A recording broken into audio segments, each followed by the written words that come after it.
Hello दोस्तों। आज हम बात करने वाले हैं आरएसआई इंडिकेटर के बारे में।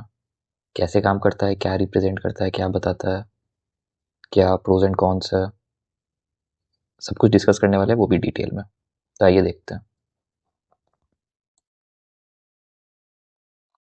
ठीक है, ये मैंने थोड़ा बहुत लिख लिया हुआ है ताकि टाइम सेव हो।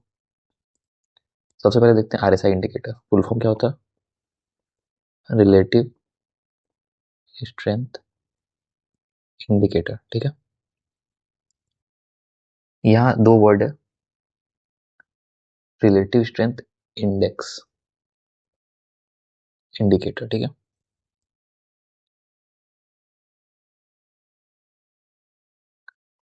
यहाँ दो टर्म है। ठीक है, GTH एक्चुअली। पहला रिलेटिव, दूसरा इंडेक्स, जो कंफ्यूजन क्रिएट करता है। रिलेटिव हम लोग जनरली तब यूज करते हैं जब दो चीज़ों का कंपैरिजन करते हैं। जैसे इसके रिलेटिव में ये ऐसे काम करता है, इसके रिलेटिव में ये स्ट्रांग है, इसके रिलेटिव में ये वीक है। बट ये वर्ड रिलेटिव यहाँ दो चीज़ों का कंपैरिजन नहीं कर रहा, पहली बात। ठीक है, दूसरा चीज़ इंडेक्स, यानी इस चीज़ की कंफ्यूजन में आप बिल्कुल मत रहना कि ये सिर्फ इंडेक्स में काम करेगा। ये सिक्योरिटीज़ में काम करता है, हर सिक्योरिटीज़ में काम करेगा। ठीक है, एक्सेप्शन है, वो भी बताएंगे।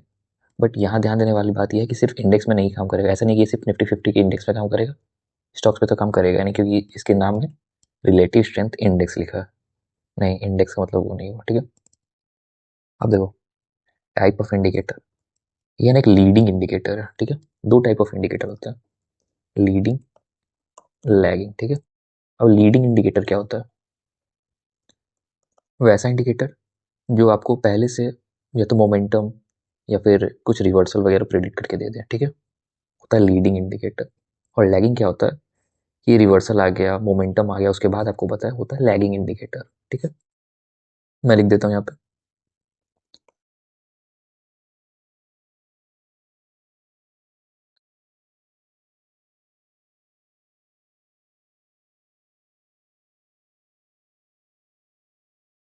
होने से पहले। ठीक है, और लैगिंग क्या होगा? होने के बाद बताएगा, जो बाद में ट्रेंड या मोमेंटम बता दे। ठीक है, होने के बाद। तो आरएसआई किस टाइप का इंडिकेटर है? ये लीडिंग इंडिकेटर, ये पहले बताएगा। ठीक है, यहाँ एक चीज ध्यान देने वाली है, पहले बताएगा इसका मतलब ये नहीं कि 100% श्योरिटी है। किसी भी इंडिकेटर में 100% कुछ भी नहीं होता। ठीक है, प्रोबेबिलिटी का गेम है। चांसेस बताएगा कि यहाँ से रिवर्सल आ सकता है, यहाँ से मोमेंटम आ सकता है। ये 100% श्योरिटी नहीं बताएगा कि एग्जैक्टली रिवर्सल आएगा ही आएगा, ऐसा कुछ नहीं होता। ठीक है, आरएसआई का काम क्या है? जनरली ये बताता है ट्रेंड रिवर्सल बताएगा। ठीक है, कि यहाँ से अब जैसे मार्केट डाउन जा रहा है तो इस पॉइंट से ये यहाँ ट्रेंड रिवर्सल आएगा, मार्केट अप जाना स्टार्ट हो सकता है। या फिर मार्केट अप जा रहा है तो इस पॉइंट पे बताएगा कि यहाँ से डाउन जा सकता है। ठीक है, किस पॉइंट पे बताएगा ये हम लोग डिस्कस करेंगे थोड़ा। ठीक, इसका फॉर्मूला होता है R S I equal to 100 minus 100 divided by 1 plus R S. अब आर एस क्या है? Average gain divided by average loss. Average gain और एवरेज लॉस क्या होता है? देखो यहाँ पे एग्जाम्पल था। एज्यूम कोई भी स्टॉक है जिसका डे जीरो पे प्राइस 99 है। ठीक है, डे वन पे क्लोजिंग कितना हुआ? 100 पे। ठीक है, तो 99 से पॉइंट गेन हुआ या लॉस्ट हुआ? ऑब्वियसली गेन हुआ, क्योंकि 99 से हायर होता है 100, ये 100। तो पॉइंट गेन 1, पॉइंट लॉस्ट 0। 102 पे क्लोजिंग हुई, पॉइंट गेन 2, पॉइंट लॉस 0, 5, 7, 3, 100, ऐसा सब पे। ठीक है, अगर 99 हुआ तो क्या हुआ? ये 0 हो गया और ये 1 हो गया। ठीक है, एक मिनट। हाँ, एक्चुअली प्रीवियस डे से देखना है। ठीक है, जैसे देखो ये 99 था डे जीरो पे, 100 पे क्या हुआ?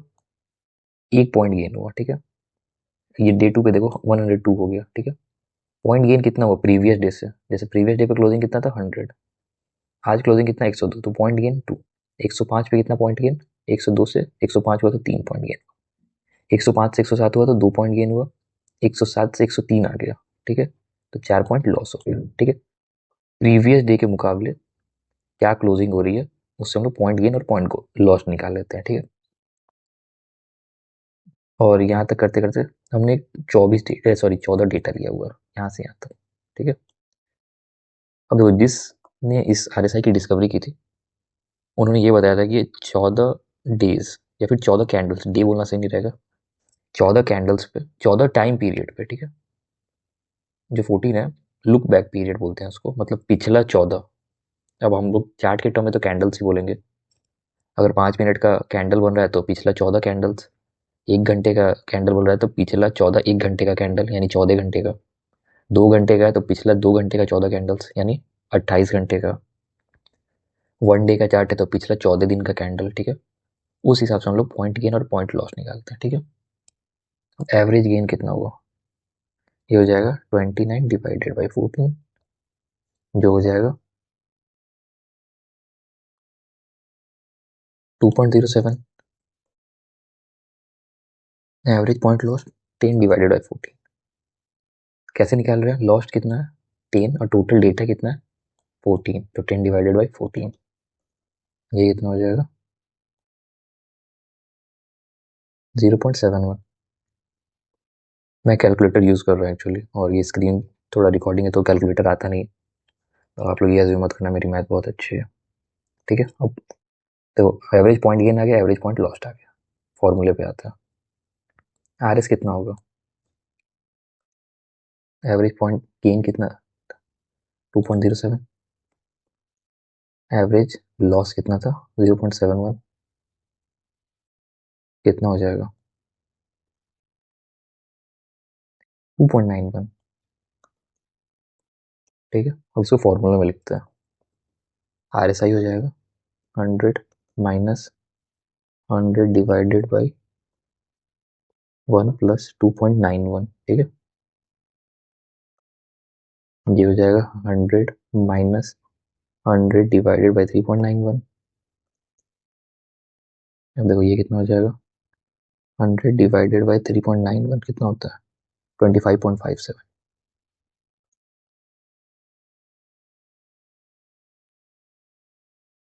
25.57 कितना हो गया 74.43, 74.43 RSI आ गया, ठीक है। तो ऐसे RSI कैलकुलेट होता है। अब आप पूछोगे कि ये तो बहुत टफ कैलकुलेशन है, इतने में तो प्राइस काफ़ी ऊपर नीचे जा सकता है। तो भैया ये मैं बस कैलकुलेट करके बता रहा हूँ, चार्ट पे आपको ऑलरेडी कैलकुलेटेड ही मिलेगा, वो डायरेक्ट RSI वैल्यू लिखा रहता है, ठीक है। अभी चार्ट पे आएंगे, देखने वाली चीज़ देखिए, RSI की मैक्सिमम वैल्यू क्या हो सकती है, ठीक है। RSI की मैक्सिमम वैल्यू कब होगी, ये भी पूरा जीरो हो जाएगा, ठीक है। ये पूरा जीरो हो जाएगा तो RSI की मैक्सिमम हो जाएगी 100, ठीक है। RSI की मिनिमम वैल्यू, RSI की minimum value zero, theoretically zero बोलते हैं, नेगेटिव में नहीं होती है, तो लेकिन जीरो जाती नहीं है, ठीक है। अब देखो इसमें का कॉन्सेप्ट क्या है, ये बताता है ओवरबॉट और ओवरसोल्ड, ठीक है। सबका ओवरबॉट बॉट और ओवरसोल्ड अलग अलग होता है।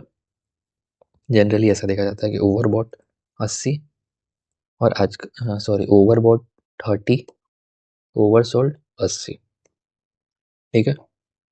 कुछ लोगों के हिसाब से 80-20, ठीक है।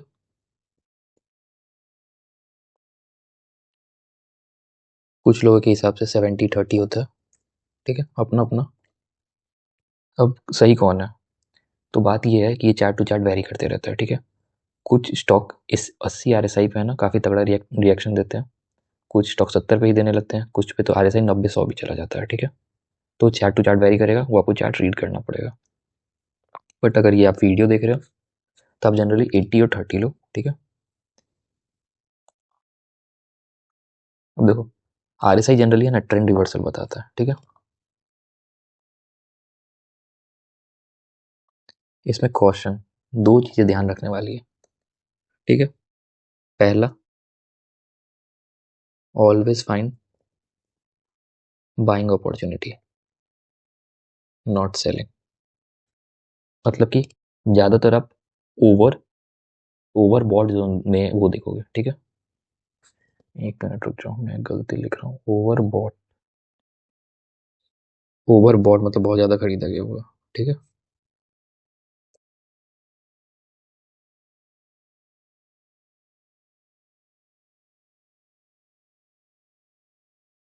ऑब्वियसली गूगल कर सकते हैं। 70, हाँ अपसाइड ही तो ओवरबॉट होगा।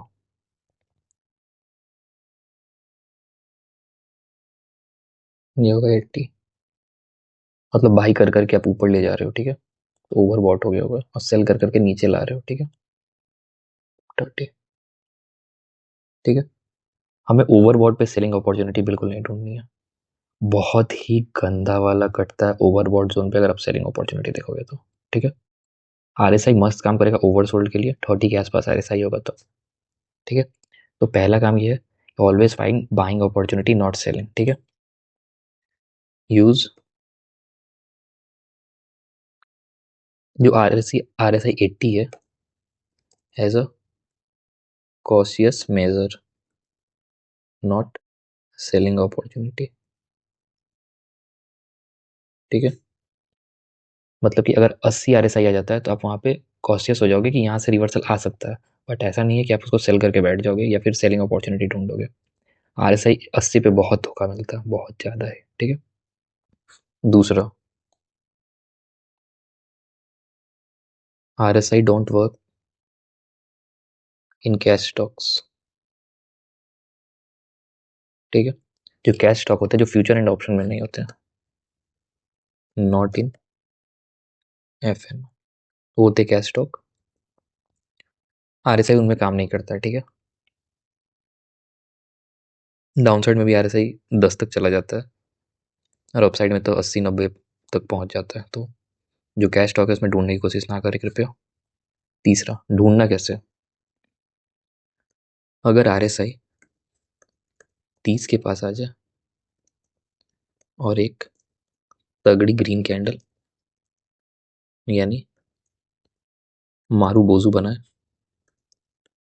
तो उसके लो को स्टॉप लॉस मानकर अपसाइड ट्रेड देख सकते हैं आप, ठीक है।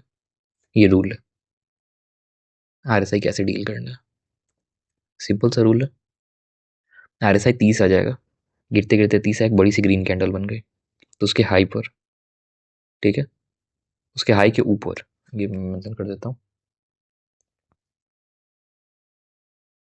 कर उसके हाई पर अपसाइड ट्रेड देख सकते हैं, ठीक है। सिंपल है, ये था थियोरिटिकल पार्ट। अब आ जाते हैं चार्ट पे, ठीक है, सिंपल चार्ट पे आते हैं। जैसे देखो, मैं इसे पहले डिलीट कर देता हूँ। ये जीरोधा का चार्ट है, स्टडीज में हो, आरएसआई हो, ठीक है।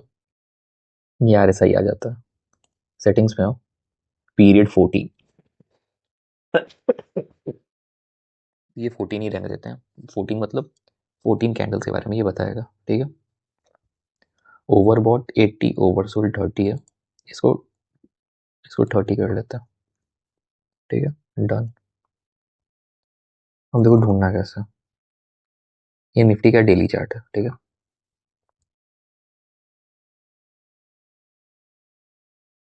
यहाँ से निफ्टी गिरते गिरते गिरते यहाँ तक आया, ठीक है। आरएसआई 37 के आसपास आया, ठीक है, और एक ग्रीन कैंडल बन गई। अब ये आरएसआई 37 है, चलो ठीक है, यहाँ से अगर आपको आप 30 का वेट कर रहे हो तो चलो यहाँ आप नहीं बाय नहीं करोगे, ठीक है।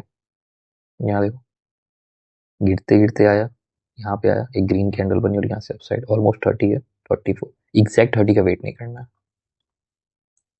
है। जैसे यहाँ देखते हैं, क्योंकि ऑपरेटर को पता है सब कुछ 30 पे बैठा हुआ, यहाँ से गैप डाउन हुआ, एक ग्रीन कैंडल बनी है, इसका लो को स्टॉप लॉस मानो और अपसाइड पकड़ लो, ठीक है। यहाँ देखो, यहाँ आरएसआई पहुंचा 22 तक, गिरते गिरते गिरते गिरते गिरते गिरते आया, एक ग्रीन कैंडल बना, ये छोटा ग्रीन कैंडल, इसको अवॉइड करके दूसरा कैंडल का हाई पकड़ लो, ठीक है। ये हाई यहाँ पे कुछ दिन रेंज बाउंड रहा, पर इस कैंडल का लो नहीं कट और ये सीधे अपसाइड, ठीक है। तो गिरते टाइम यहाँ भी एक ग्रीन कैंडल बना था, पर यहाँ आरएसआई ऑलमोस्ट 40 के आसपास था, ठीक है। 30 के आसपास आने का वेट करेंगे नॉर्मली, ठीक है। जैसे यहाँ देखो, आरएसआई ऑलमोस्ट 80 के आसपास है, एक रेड कैंडल बना, यहाँ से डाउन साइड स्टार्ट, बट इसमें आरएसआई अपसाइड से थोड़ा वो रहेंगे, देखो यहाँ 80 के पास RSI बना, आया, ये रेड कैंडल बना, ज़्यादा डाउन साइड नहीं गया, ये फिर अप साइड गया, अगर आपका स्टॉप लॉस खा गया, इसलिए 80 वाली चीज़ नहीं देखेंगे, 30 के आसपास हम लोग अपॉर्चुनिटी ढूंढेंगे ओवर सोल्ड में। ठीक है, जैसे यहाँ देखो 80 क्रॉस कर गया RSI, फिर भी ये ऊपर ही जा रहा है, दिख रहा है, इसलिए कहा 80 वाली चीज़, अपसाइड वाली चीज़ को अवॉइड करेंगे। ठीक है, बट बाइंग ये अच्छा काम करता है, जैसे यहाँ देखो 30 ब्रेक करके नीचे आया, ठीक है, लेकिन यहाँ स्ट्रॉन्ग कैंडल नहीं बनी है, रूल ब्रेक नहीं करना है, ठीक है, अपसाइड जा रहा है जाने दो, मुझे एक स्ट्रॉन्ग कैंडल नहीं दिखी, बहुत छोटी कैंडल है, अवॉइड करो, मत लो, बहुत अपॉर्चुनिटी मिलेगी, जबरदस्ती के ट्रेड्स नहीं ढूंढने। ठीक है,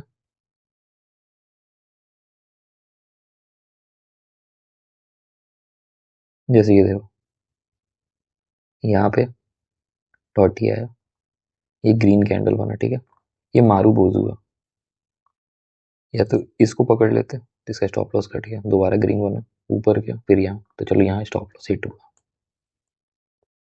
यहाँ देखो यहाँ 30 के पास है, ये बिग ग्रीन कैंडल बने, ठीक है, जितना बड़ा कैंडल उतना बड़ा कंफर्मेशन, ठीक है, यहाँ बिग बना, इसका लो कट नहीं हुआ, और अपसाइड देखो कितना तगड़ा पैसा दिखेगा।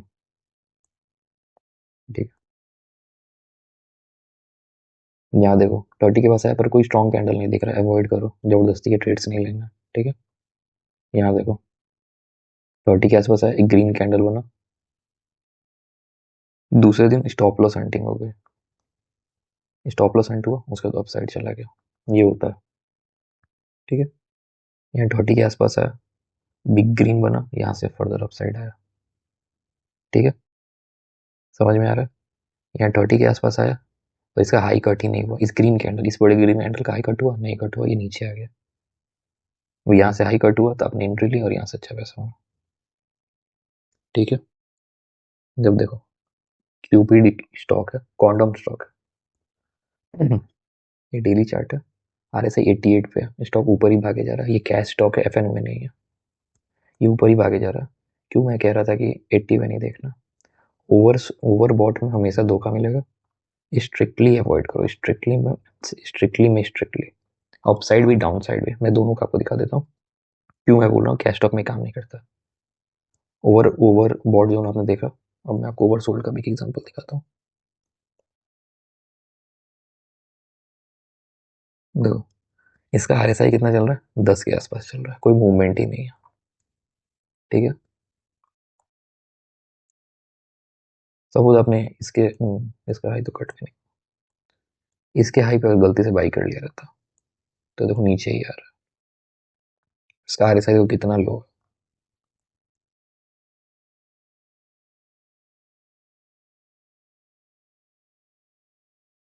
ठीक है, हालांकि उस हिसाब से स्ट्रॉन्ग कैंडल आप नहीं बोल सकते कि कोई बनी है, इसको अगर मानते हैं तो स्टॉप लॉस हंटिंग, इसको मानते हैं स्टॉप लॉस हंटिंग। ठीक है, ये भी एक कैश स्टॉक है, स्ट्रिक्टली अवॉइड करो RSI को, ओवर बॉट और ओवर सोल्ड दोनों ही केस में। ठीक है, अगर कैश स्टॉक है तो बिल्कुल काम नहीं करेगा।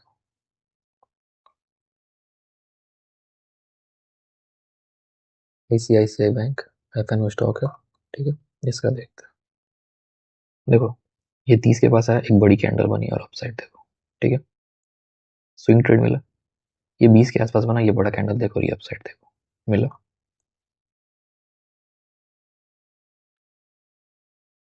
बड़ा कैंडल बना, ये 30 RSI, और यहाँ से अपसाइड देखो, यहाँ तक आया, इसका हाई कितना था, 1234, इसका हाई है 1280, 1234 से 80, 1280 चला गया, ऑब्वियसली अच्छा ही है। ठीक है, यहाँ देखो, यहाँ लो है, ये ग्रीन कैंडल बना, इसका स्टॉप लॉस कट नहीं हुआ, और ये अपसाइड गया, इसका हाई था 926, 926 से 950 चला गया। ठीक है, सिंपल है, RSI ऐसे ही ढूंढना है, और ये FNO स्टॉक्स में ढूंढना है। ठीक है, मैं RSI is strictly for only index and FNO stocks. Don't try to use it in cash stock. neither in overbought nor in oversold position, मतलब ओवरबॉट हो तब भी नहीं, ओवरसोल्ड हो तब भी नहीं, कहीं नहीं देखना है आरएसआई कैश स्टॉक में। ठीक है, ये था आरएसआई के ऊपर वीडियो। आई होप आप लोगों को कॉन्सेप्ट समझ आया होगा आरएसआई का। कुछ भी डाउट हो आप कमेंट करके पूछ सकते हो।